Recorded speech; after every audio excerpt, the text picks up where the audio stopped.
صحابہ کرام نے رسول اللہ صلی اللہ علیہ وسلم کی ذات اقدس کے ساتھ محبت کا وہ اعلیٰ معیار قائم کیا ہے کہ قیامت تک آنے والی نسلوں میں کوئی اس معیار محبت کو پہنچ نہیں سکتا۔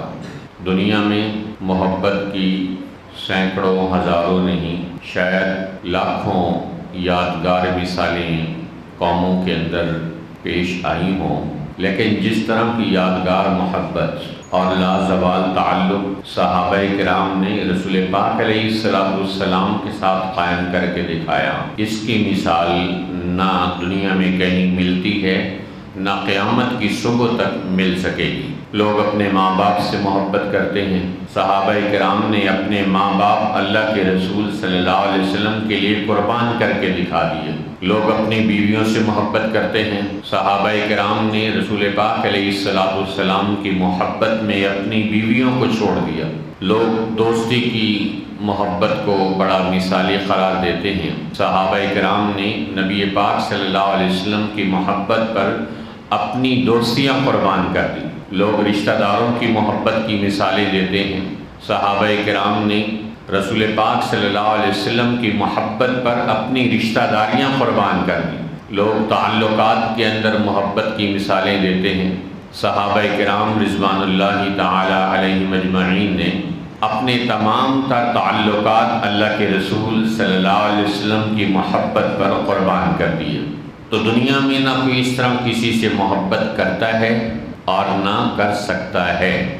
لوگ مثالیں پیش کرتے ہیں، حضرت یوسف علیہ السلام سے عورتوں کو بڑی محبت ہو گئی، یہاں تک کہ قطعن ایدیہن، انہوں نے اپنے ہاتھ بھی کاٹ لیے۔ تو حضرت عائشہ رضی اللہ تعالیٰ عنہا فرماتی ہیں کہ مصر کی عورتوں نے حسن یوسف کو دیکھا تو اپنے ہاتھ کاٹ لیے، اگر میرے محبوب صلی اللہ علیہ وسلم کے حسن و جمال کو دیکھتی تو اپنے دل کاٹ بیٹھتی۔ ان عورتوں نے تو ہاتھ کاٹے اور صحابہ کرام رضوان اللہ علیہ مجمعین نے رسول پاک صلی اللہ علیہ وسلم کے لیے اپنی گردنیں کٹوا دی۔ غزوہ احد صحابہ کرام کی محبت رسول کی ایک لازوال داستان سناتا ہے۔ خود کی کڑیاں اندر چلی گئی تو حضرت ابو عبیدہ رضی اللہ تعالیٰ عنہ نے ان کو اپنے دانتوں سے نکالنے کی کوشش کی، اس میں ان کے دانت خون آلود ہو گئے، لیکن رسول پاک علیہ السلام کی بدن مبارک میں چبھے ہوئے خود کو انہوں نے نکال دیا۔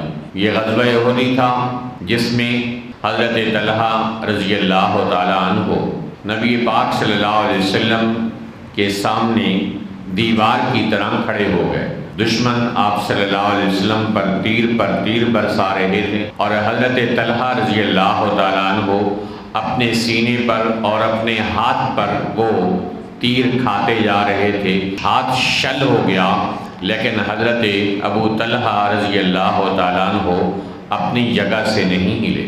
رسول پاک علیہ السلام نے ان کی یہ جانثاری دیکھ کر ارشاد فرمایا، جس نے شہید کو دیکھنا ہو وہ ابو طلحہ کو دیکھ لے۔ پھر آپ صلی اللہ علیہ وسلم نے زرہ پہنی ہوئی تھی، زرہ کا اپنا وزن ہوتا ہے، تو وزنی زرہ کی وجہ سے آپ صلی اللہ علیہ وسلم ایک گڑھے میں گر گئے۔ تو حضرت ابو طلحہ رضی اللہ عنہ نے پیچھے سے کمر پر ہاتھ رکھا، حضرت علی رضی اللہ تعالیٰ عنہ نے آپ صلی اللہ علیہ وسلم کا ہاتھ پکڑ کر گڑھے سے نکالا، تو آپ صلی اللہ علیہ وسلم نے فرمایا اوجب طلحہ، طلحہ نے اپنے اوپر جنت واجب کر لی، طلحہ نے اپنے اوپر جنت واجب کر لی۔ تو تیروں پر تیر صحابہ کرام اپنے بدن پر کھاتے رہے، ہاتھوں اور سینوں پر کھاتے رہے، لیکن کوئی تیر اللہ کے پیغمبر صلی اللہ علیہ وسلم تک پہنچنے نہ دیا۔ ایک صاحب جو پہلے کافر تھے بعد میں مسلمان ہوئے، اپنے قبیلے کے سردار تھے، اور انہوں نے لوگوں سے کہا کہ میں بادشاہوں کے درباروں میں جاتا رہا ہوں، میں نے وقت کی سپر پاور کیسر و کسریٰ کے دربار میں ان کے بادشاہوں کا جاہ و جلال اور لوگوں کی نظروں میں ان کی محبت اور احترام دیکھا ہے۔ اللہ کی قسم، جس طرح محمد صلی اللہ علیہ وسلم کے صحابہ ان سے محبت کرتے ہیں، دنیا میں اس محبت کی مثال کوئی نہیں۔ وہ وضو کرنے لگتے ہیں تو لوگ ہاتھ نیچے کر لیتے ہیں اور وضو کے پانی کا ایک قطرہ نیچے نہیں گرتا ہے، اور جب وہ بات کرتے ہیں تو لوگ انتہائی توجہ کے ساتھ، دھیان کے ساتھ، خاموشی کے ساتھ ان کی بات کو سنتے ہیں۔ جب وہ کوئی چیز دیتے ہیں تو صحابہ کرام لپک کر ایک دوسرے سے بڑھ کر اس چیز کو پکڑنے کی کوشش کرتے ہیں۔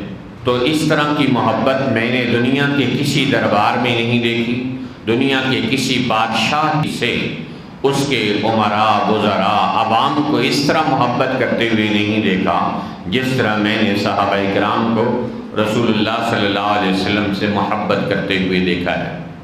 اسی طرح آپ صلی اللہ علیہ وسلم کا غزوہ احد میں ایک مرتبہ زخم لگنے کی وجہ سے خون جم گیا، تو ایک صحابی آگے بڑھے اور انہوں نے اپنا منہ لگا کر سارا خون چوس لیا اور پی گئے۔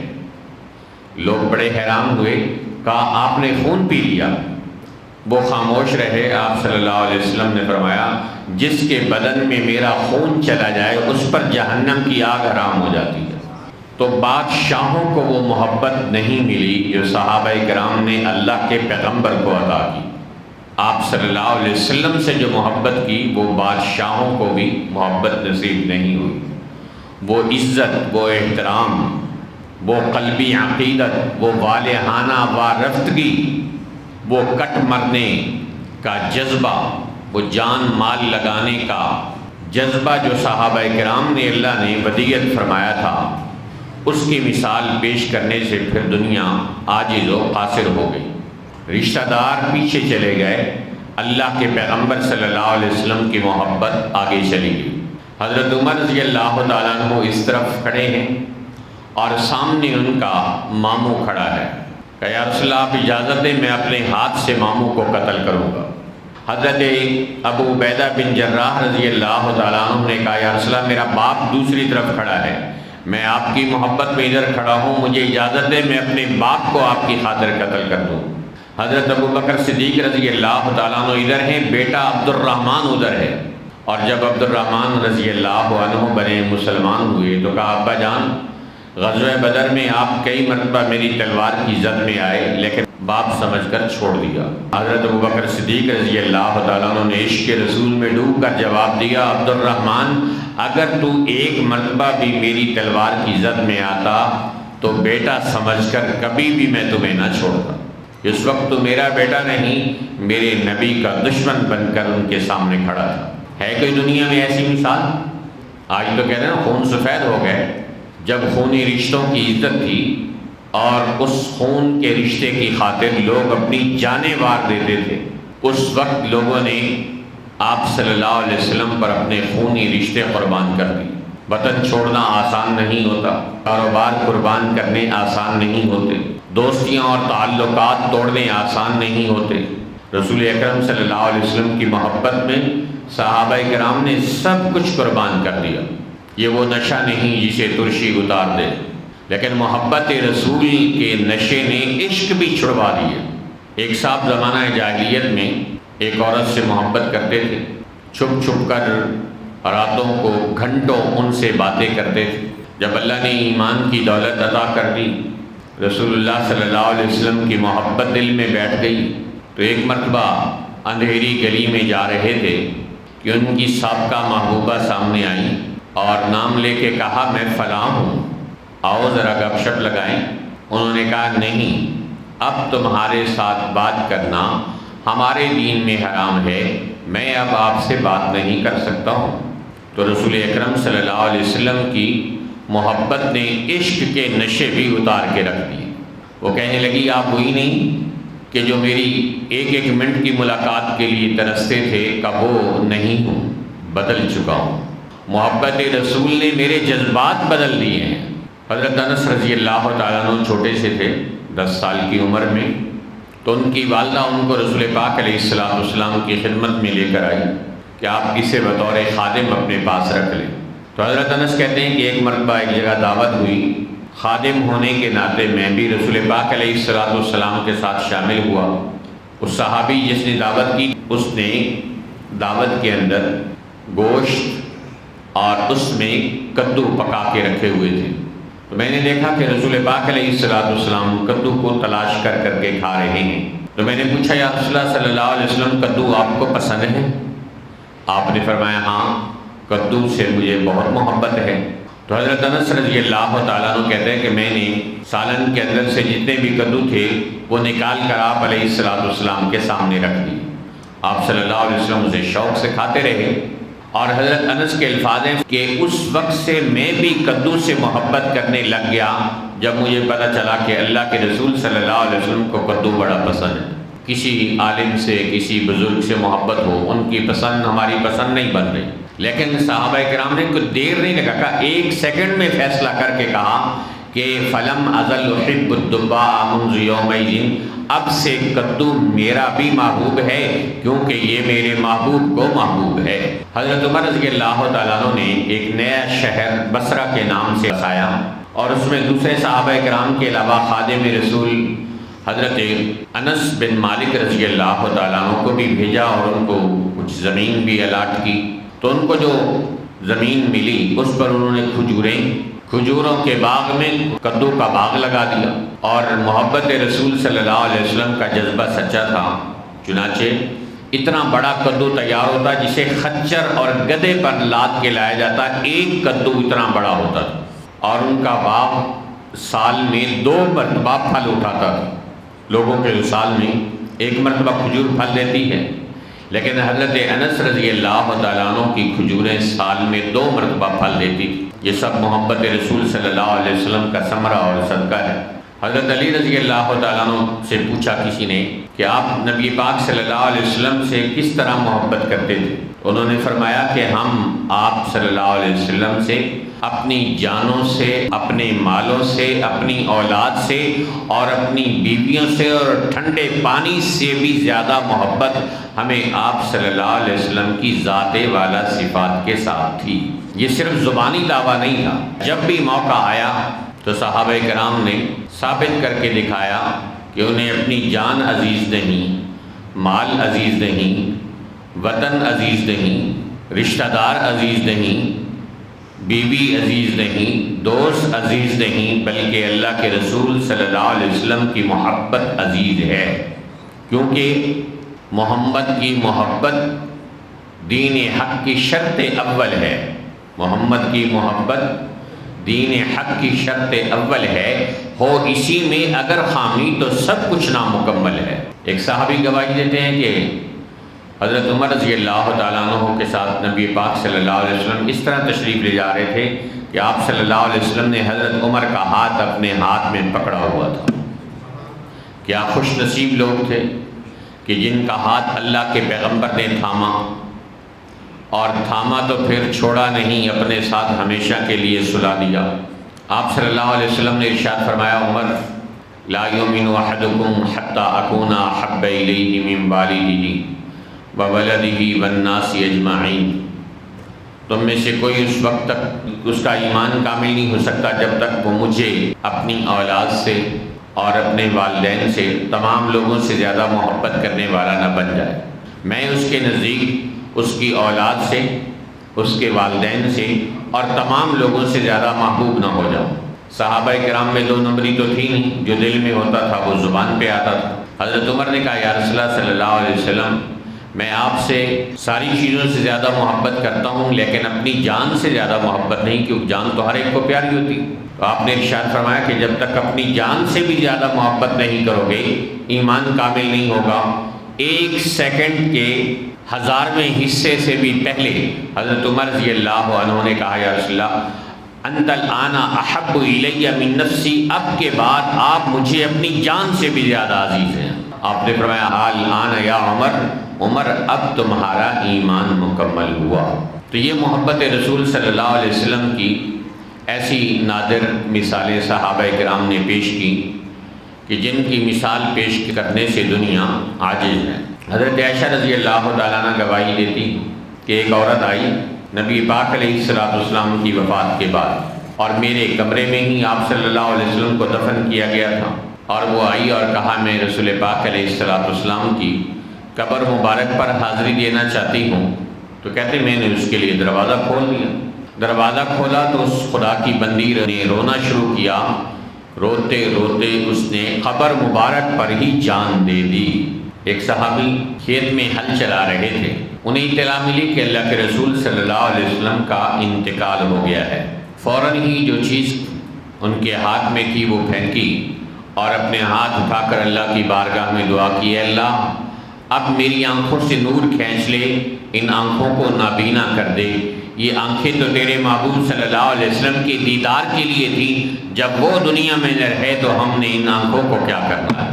حضرت عمر رضی اللہ تعالیٰ عنہ جیسا جری، بہادر اور سرد و گرم دیکھنے والا، بصیرت کا امام، اوروں کو حوصلے دے کے کھڑے کرنے والا، جب ان کو خبر ملی کہ رسول پاک علیہ السلام کا انتقال ہو گیا ہے تو تلوار لے کر مسجد نبوی کے دروازے پہ کھڑے ہو گئے، کہا جس نے یہ خبر دی کہ اللہ کے رسول علیہ السلام کا وصال پرملال ہو گیا ہے تو میں اس کی گردن اڑا دوں گا۔ بتائیے ایسی کوئی مثال دنیا پیش کر سکتی؟ سفر ہجرت میں حضرت ابوبکر صدیق رضی اللہ تعالیٰ عنہ اور نبی پاک صلی اللہ علیہ وسلم ساتھ ہیں۔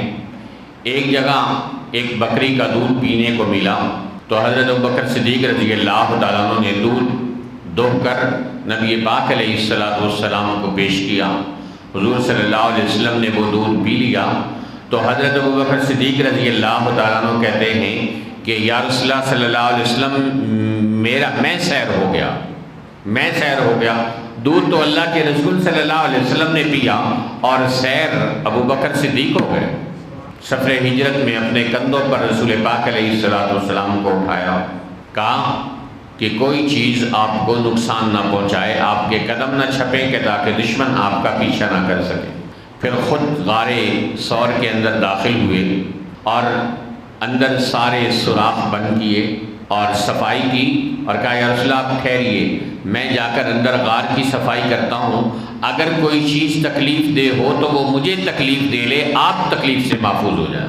اپنی قمیض مبارک پھاڑی، سوراخ بند کیے، قمیض ختم ہو گئی، سوراخ ایک رہ گیا، وہاں اپنی ایڑی مبارک رکھ کے کہا یا رسول اللہ اب آپ غار میں تشریف لے کر آئے۔ آپ صلی اللہ علیہ وسلم آئے اور اس کے بعد ایک سانپ آیا جس نے حضرت ابوبکر صدیق رضی اللہ تعالیٰ عنہ کو ڈنگ مارا تو آپ نے ڈنگ برداشت کر لیا، لیکن پاؤں ہٹانا گوارا نہ کیا کہ اللہ کے پیغمبر صلی اللہ علیہ وسلم کی آرام مبارک خراب نہ ہو۔ ہمیں تو کیڑی کاٹ لے تو نماز خراب ہو جاتی، وہاں سانپ ڈنگ مار رہا ہے لیکن ایڑی نہیں ہٹ رہی، یہاں تک کہ آپ کے آنسو مبارک نبی پاک علیہ السلام کے نرم رخسار پر پڑے تو آپ صلی اللہ علیہ وسلم کی آنکھ کھل گئی۔ پوچھا ابوبکر کیا ہوا؟ کہ یا رسول اللہ لگتا ہے کسی چیز نے کاٹ لیا ہے۔ آپ صلی اللہ علیہ وسلم نے اس کاٹے ہوئے پر اپنا لعاب مبارک لگا کر وہاں دم کر دیا تو وہ سانپ کے زہر کا اثر ختم ہو گیا۔ کہ جو تکلیف ہو مجھے ہو۔ یہاں علماء نے ایک دو نقطے اور بھی بیان کیے۔ ایک نقطہ محبت میں ڈوبے ہوئے لوگوں نے بیان کیا ہے کہ وہ سانپ اصل میں ابوبکر صدیق رضی اللہ تعالیٰ عنہ کو ڈسنے نہیں آیا تھا، اس نے کہا تھا کہ ابوبکر میں صدیوں سے رسول پاک علیہ السلام کا اس غار پر بیٹھا انتظار کر رہا ہوں کہ آپ کا دیدار نصیب ہوگا۔ آج جب دیدار نصیب ہوا تو آپ کی ایڑی آگے آ گئی، میں آپ کی ایڑی کو چوم رہا ہوں، پلیز اس کو ہٹائیے تاکہ میں اللہ کے رسول علیہ السلام کا دیدار کر سکوں۔ کہتے ہیں کہ سانپ حضرت عیسیٰ علیہ السلام کے زمانے کا تھا اور اس کو حضرت عیسیٰ علیہ السلام نے بتایا تھا کہ اس غار پر فلاں جگہ رسول پاک علیہ السلام تشریف لائیں گے، تو اس وقت سے وہ منتظر تھا۔ تو یہاں ایک اور نقطہ بھی اہل محبت نے بیان کیا کہ سانپ کو کہا کہ اگر اللہ کے نبی علیہ السلام تک پہنچنا ہے تو پہلے صدیق کے قدموں میں آنا پڑے گا۔ ابو بکر صدیق کے قدموں میں آئے بغیر کوئی اللہ کے رسول صلی اللہ علیہ وسلم تک نہیں پہنچ سکتا۔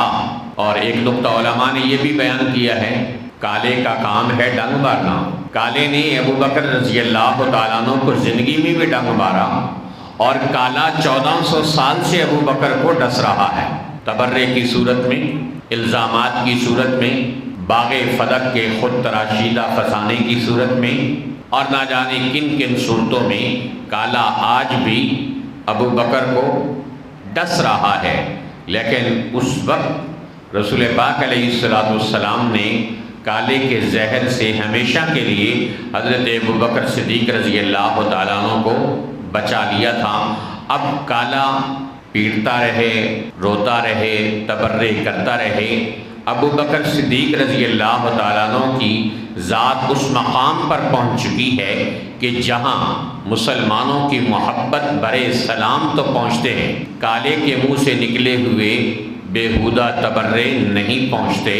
وہاں 70,000 فرشتے روزانہ آ کر سلام عقیدت اور درود شریف کا نذرانہ پیش کرتے ہیں، اس مقام پر کسی کا تبرہ نہیں پہنچ سکتا ہے۔ نیت کریں کہ انشاءاللہ العزیز ہم بھی رسول پاک علیہ السلام کی ذات والا صفات کے ساتھ اس طرح محبت کرنے والے بنیں گے جس طرح صحابہ کرام نے محبت کر کے دکھائی، اور آپ صلی اللہ علیہ وسلم کی ذات پر اپنی اولاد قربان کرنی پڑی، جان قربان کرنی پڑی، رشتے قربان کرنے پڑے، اپنی خواہشات قربان کرنی پڑی، اپنے جذبات قربان کرنے پڑے، یہ سب ہم اللہ کے رسول صلی اللہ علیہ وسلم کے لیے کر جائیں گے۔